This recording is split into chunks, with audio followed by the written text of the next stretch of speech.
All right. Welcome to Inside the Huddle. I'm your host, Tom Brown.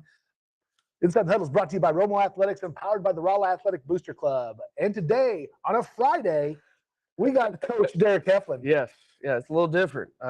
Usually used to be playing right now and get to go out and enjoy a Friday night. That's very rare. I think this is one of the few ones in 17 years of coaching football that I've had a Friday night off in September for sure. Yeah, definitely. You think about they had that Saturday day game tomorrow, 11 a.m. Again, a day game. Don't remember the last time that's happened. You talk about only in college did you ever play a day game? Yeah, this is the first time since 2008 I'll play a game in the day. So it'll be interesting. It's going to be fun. It'll be a new experience for our kids, and it's going to be an experience for Kelly too. But it's cool for our kids to get an opportunity to get to play out on a Saturday afternoon. Not a lot of our guys are going to go play in college, so it's something. It's a memory they're going to have, and a cool thing for them to get to do. Yeah, I love it. So before we get started, let's recognize our sponsors for the meal that we had on last night. Yeah, Colton's, Sonic, and then Bank of Missouri donated it. Great meal. I think Drew ate 3 or 4 hamburgers. So he got mad at me when I told him how much pizza. He only had 1 burger, but no, the food was delicious. Everybody went home hungry or full and well fed, so it was a good night. That's nice. And now, like I said, so you had practice tonight. It's kind of a walkthrough. Yeah. Just kind of transitioned out everything through. Kelly is actually here right now on the field because they came up last night. Because again, it's a 3-hour drive. For it's them, 3 plus. Yeah, I think when I looked at it was like 3:25, and then you had in a bus. Depending on if those things are governed at 65, that's a long road trip. So yeah, it is. And so so they come up tonight. They came up today. Be here tonight. That way, they play in the game and then get back at a decent time. Yes, yeah, that was kind of the thought process for them when they approached us about playing. They wanted to play on Saturday, and this was really kind of the only option we had left. To putting the schedule together in such a short period of time. It's most of the schedules. For the 24 and the next year's 25. So most of the 26 schedules are being put together right now. We had 6 months to put something together that everybody else had 2 years. So this is how we fell into this, but it's going to be a good experience and hopefully a great opportunity for our kids to come out victorious and do some good things in front of the home crowd. That's great. Well, so let's talk about last Friday night, man. Got a first win of the season. Yes. Former Ozark Conference foe, Hillcrest Hornets. A big 30-20 win. And we were talking beforehand that score is not indicative of what happened during that game. I mean, we had opportunities to really put up a lot of points. Defensively, the team looked great. I mean, overall, you had to be. I mean, we had twice as many yards as we did the week before. Yes, twice. Yeah, we were right about 400 yards. We were over. I think we were 306, 308 rushing, and around 80 something passing. And the defense, played lights out. There were 2 or 3 times where, and the Kinder made that tackle and tackled the kid, pushed him out of bounds at the 1-yard line, and then we get the ball back on the 10 after we get a goal line stand. Those guys were hammering. We gave up the kick return for a touchdown, which was a little frustrating because we got to be good in that area of the game, and the special teams is a big part, and that we can't lose yards there. But the defense, they had 2 big passes where it was just little things in coverage, and really it was more of a misalignment issue than it was a coverage or ability issue. And, on film we easily fix those things. We look good in practice doing it this week. And defensively, I'm sure you'll get to it, our big dogs of the week, but we picked 3 of them from the defense, and you easily could have picked 4 or 5 other guys. Eli Trutt and Kinder had a great night and led. Eli led the front. Trutt was had a great night at backer, and then Kinder in the back end. But Chase Brown really got it all started with the tackle on the kickoff where he got the kid on like the 8 and picked him up. It looked like a WWF move. And made some big plays, made some big tackles. Reedy had a sack in the first drive. He was all over the place. Cam Moore, picks off that pass. It had a good night.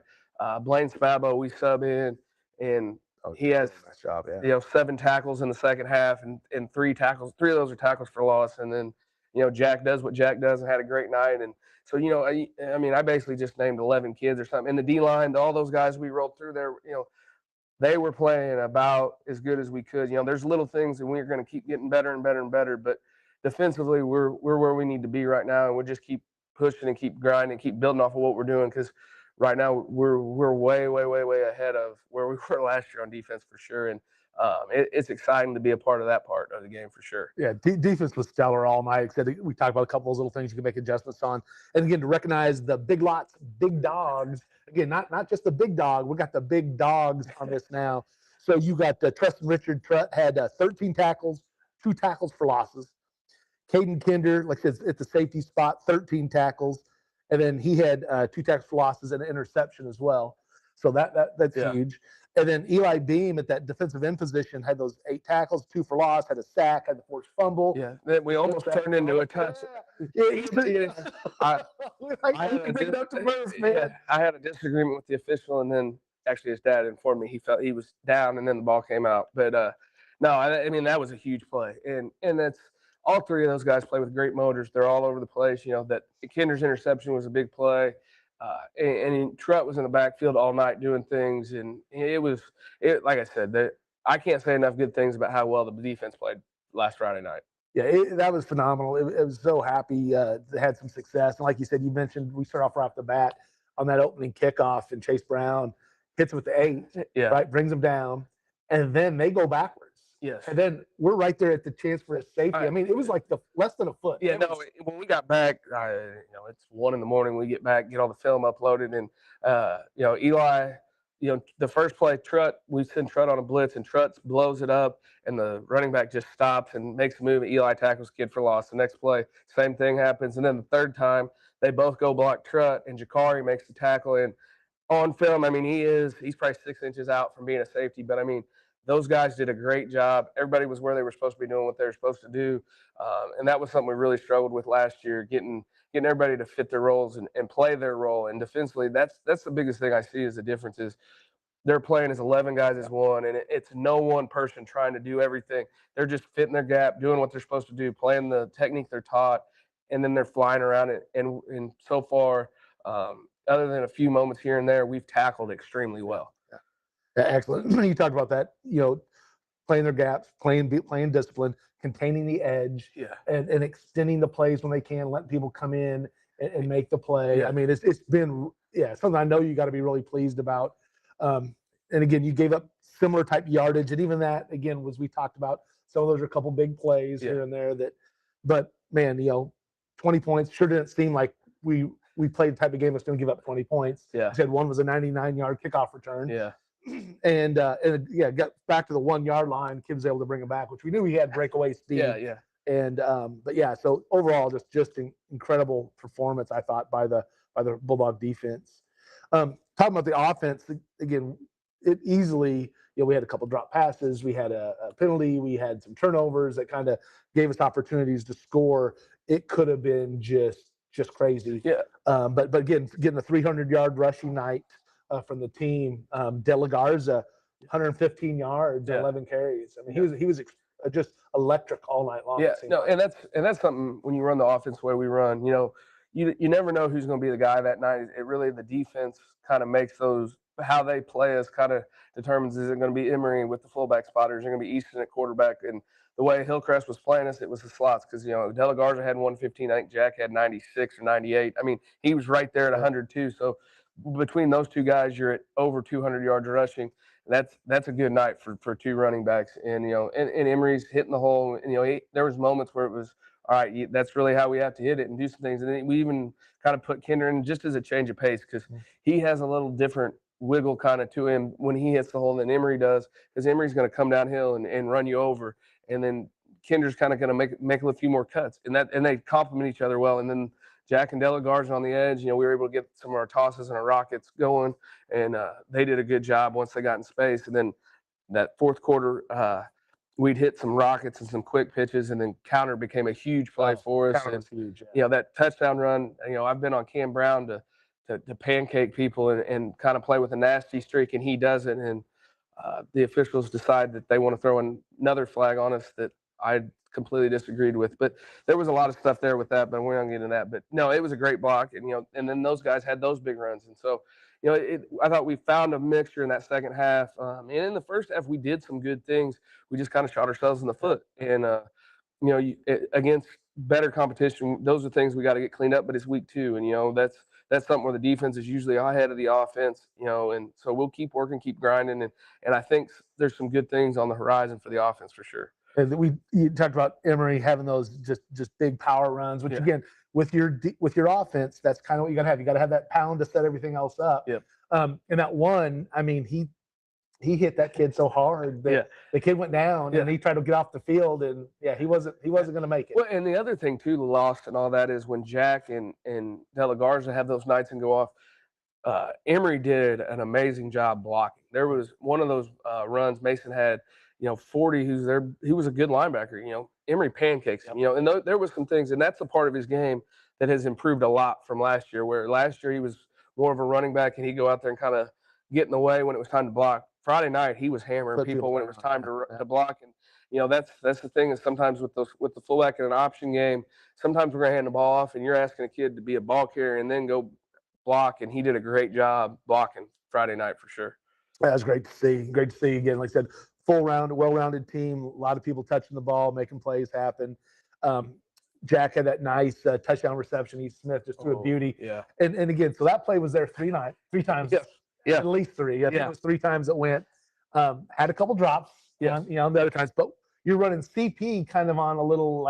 He's just running the post and bringing 3 guys. Oh my gosh, they all went, and you watch the safety come over the top. Yeah. Jack's out there just cruising along, just runs underneath it, catches it, just kind of jogs his way in the end zone because they were just stuck on CP every time. And that's something that good, bad, and indifferent for him, because I know CP wants the ball and score and do all those things. But that's when we were watching film. So it's like your ability is taking this and making plays for other people. And it's kind of like in basketball, the guys that set the picks and get the rebounds don't get all the credit, but they're really the guys doing all the dirty work. Really in the past game Friday night, he was doing all the dirty work and the other guys were getting wide open, getting the benefits from it. And, and there'll be weeks where, they're not going to game plan for him like that. And he'll make the big plays because he has that ability. And I think he's ready to do that whenever. And he's taking some steps and doing some good things. And, if people are going to triple cover him, that means somebody else has got to be wide open. Oh, definitely. Yeah, that's a lot of good things from him. It's going to happen just like we saw in the week 1 opening with that touchdown where he went up and made the play on the ball.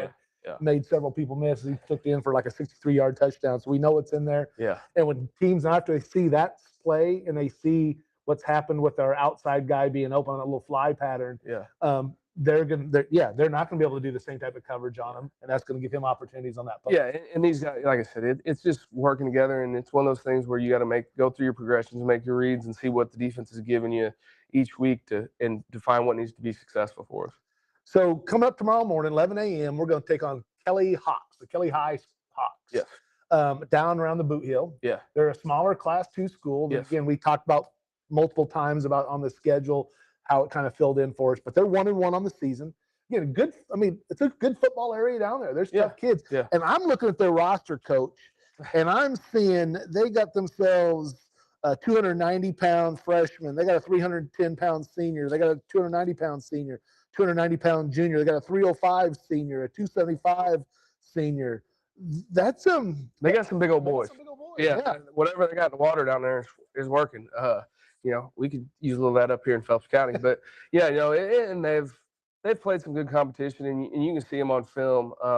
They want to be a run ball first, ball control team. I think they've ran 2 different offenses. Week 1 it was more of a pro, and it was come downhill power football. Really just running power, gap scheme stuff, and then some play action stuff.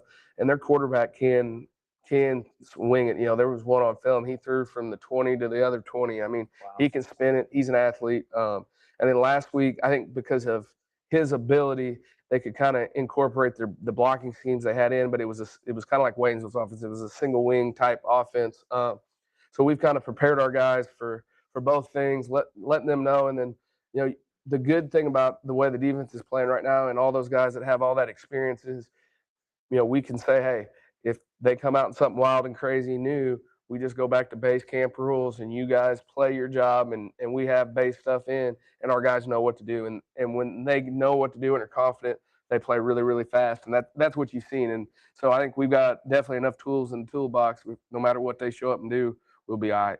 Yeah, you mentioned that earlier about having the discipline to stay home and play their route, do the things they have to do, run their gaps, play their position. all the stuff you've worked on with them, for the last couple of years, they do that against these teams that are going to bring in different schemes and adjust. Because a lot of small schools will do that. I remember that from back in the day. We might run wishbone, we might run a spread, we might run a power eye. Yeah. Hell, we even run T formation. You know what I'm saying? That's my age. Yeah. But yeah, so they'll do that because they have to try and scheme when they're playing a lot of bigger schools. So, but your team has shown the discipline and the speed. And we talked in the preseason or the preview of the season about how many different players you have out there. Yeah. And when we went through that list of people, I mean, that's it. You can rotate people in, and they make plays. Yeah, we've created depth, and then guys have stepped up through the year.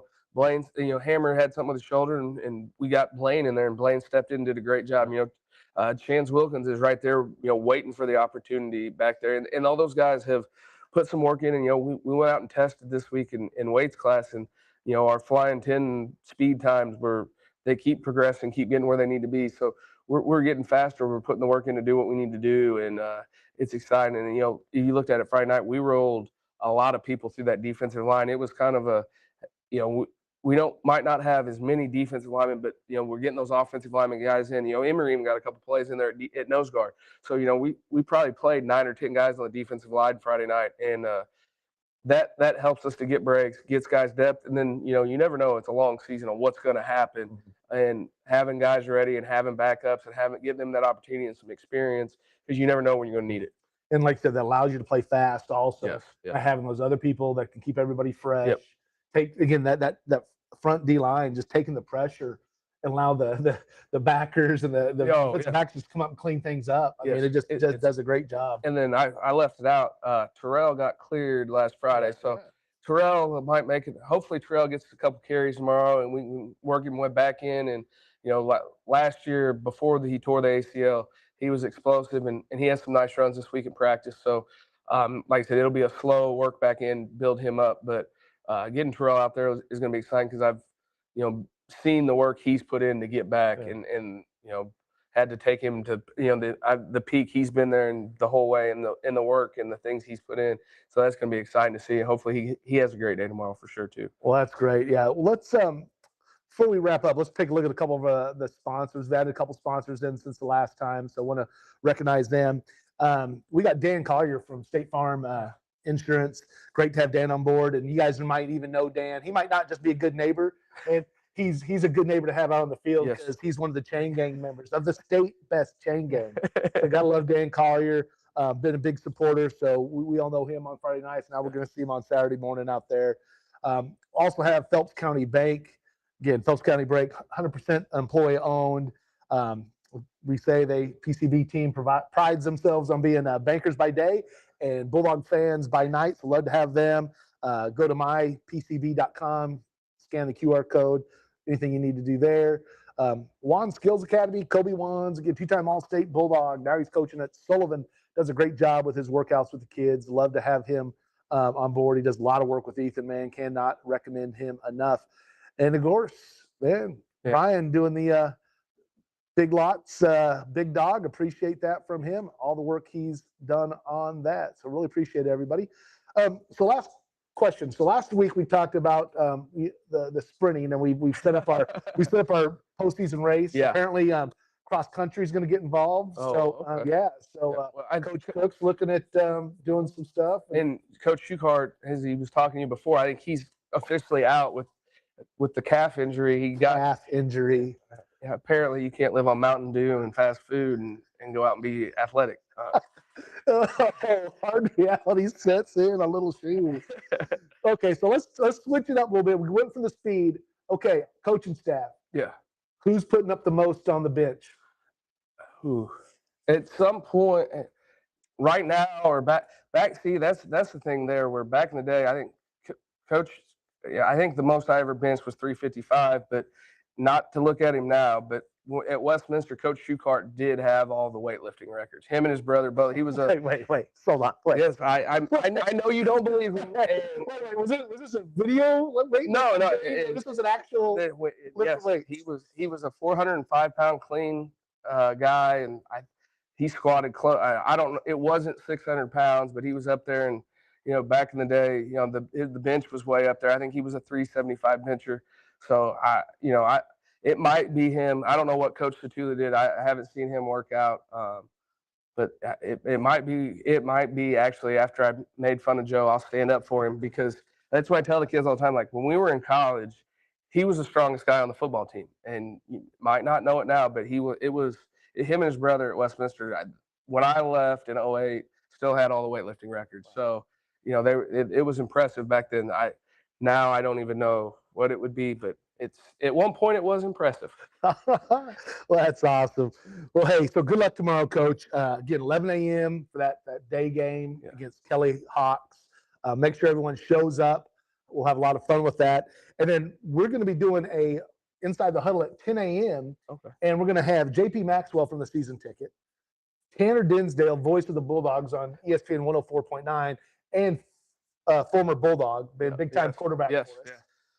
And we're going to have the Hall of Famer, Phelps County Focus, Dave Roberts, and we're going to do our own game day special. Going to do it probably up on the above the bleachers over there.